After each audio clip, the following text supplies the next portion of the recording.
I welcome the Prime Minister.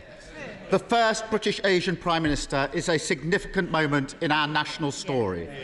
And it's a reminder that for all the challenges we face as a country, Britain is a place where people of all races and all beliefs can fulfil their dreams.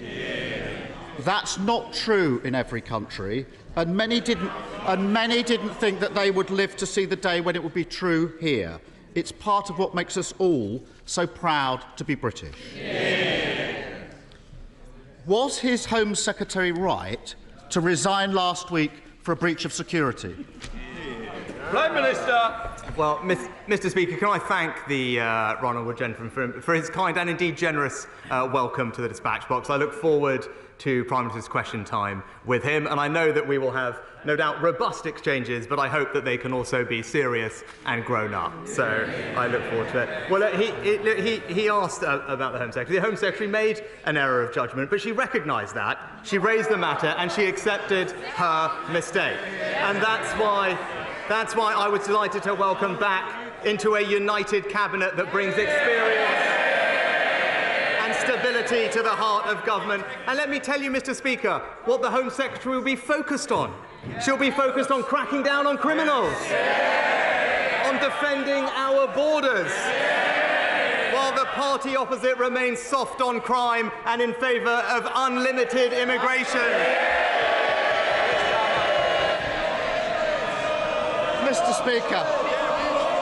Speaker, yesterday the Prime Minister stood on the steps of Downing Street and promised integrity, professionalism and accountability. But then, with his first act, he appointed a Home Secretary who was sacked by his predecessor a week ago for deliberately pinging around sensitive Home Office documents from her personal account. Far from soft on crime, I ran the Crown Prosecution Service for 5 years.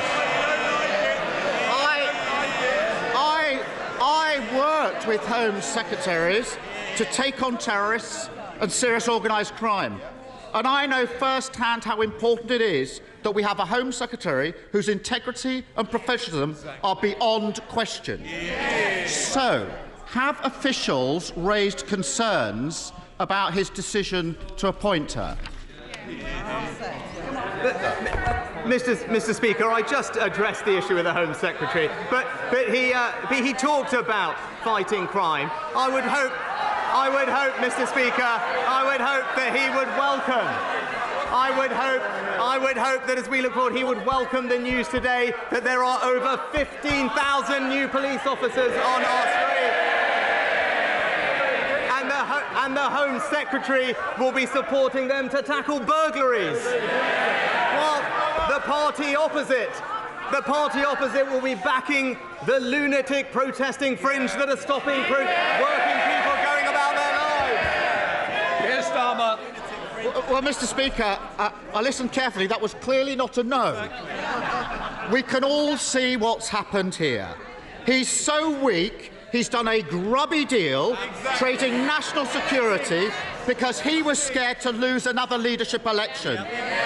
There's a new Tory at the top, but as always with them, party first, country second. Yesterday, on the steps of Downing Street, he also admitted what the whole country knows. The Tories have crashed the economy, and now somebody has to pay for their mess. I say it shouldn't be working people who've been hammered time and again by this lot, but those with the broadest shoulders must step up. Does he agree? No.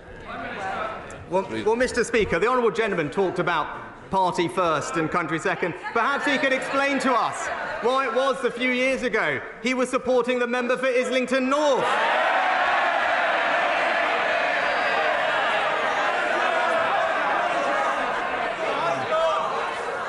Mr. Speaker, my record is clear.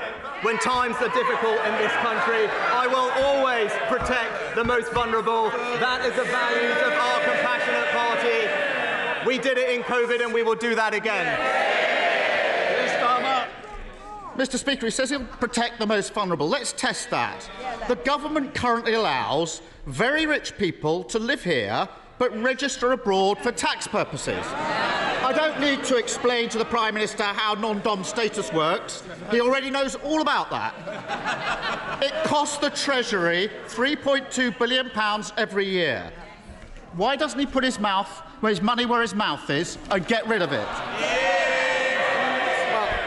Well, Mr. Speaker, I have been honest. We will have to take difficult decisions to restore economic stability and confidence. And my honourable friend, the Chancellor, will set that out in an autumn statement in just a few weeks. But what I can say, as we did during COVID, we will always protect the most vulnerable. We will do this in a fair way. But what I can say, I am glad, Mr. Speaker, that the party opposite, the honourable gentleman, has finally realised that spending does need to be paid for. It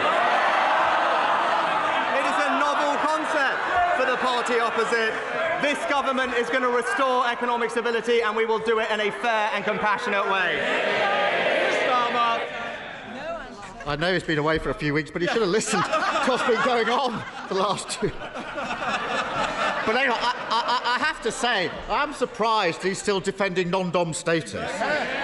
He pretends he's on the side of working people, but in private he says something very different. Over the summer, he was secretly recorded at a garden party in Tunbridge Wells, boasting to a group of Tory members that he personally moved money away from deprived areas to wealthy places instead.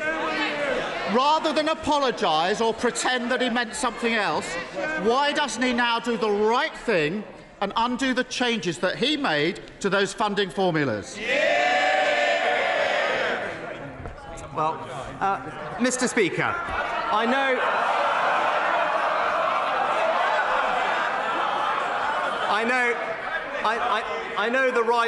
the right honourable gentleman rarely leaves North London. But if he does, he will know that there are deprived areas in our rural communities, in our coastal communities, and across the south, and this government will relentlessly support them, because we are a government that will deliver for people across the United Kingdom. But Mr. Speaker, he mentioned the last few weeks. I am the first to admit that mistakes were made, and that's the reason I am standing here. But that is the difference between him and me. This summer, I was being honest about the difficulties that we were facing. But when he ran for leader, he promised his party he would borrow billions and billions of pounds. I told the truth for the good of the country. He told his party what it wanted to hear. Leadership is not selling fairy tales. It is confronting challenges, and that is the leadership the British people will get from this government. Mr. Speaker, I think everyone should watch the video and make their own minds up. In public, he claims he wants to level up the north, but then he boasts about trying to funnel vital investment away from deprived areas. He says one thing and does another. But they're shouting. They're not my words. They're not my words. They're the words of the former chair of the Tory party, sacked yesterday for telling the truth about the Prime Minister. Even his own side know he's not on the side of working people. That's why the only time he ran in a competitive election, he got trounced by the former Prime Minister, who herself got beaten by a lettuce. So why doesn't he put it to the test, let working people have their say and call a general election?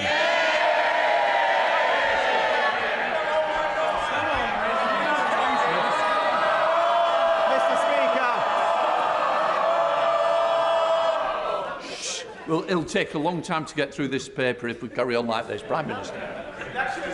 Mr. Speaker, he talks about mandates, about votes, about elections. It's a bit rich coming from the person who tried to overturn the biggest democratic vote in our country's history.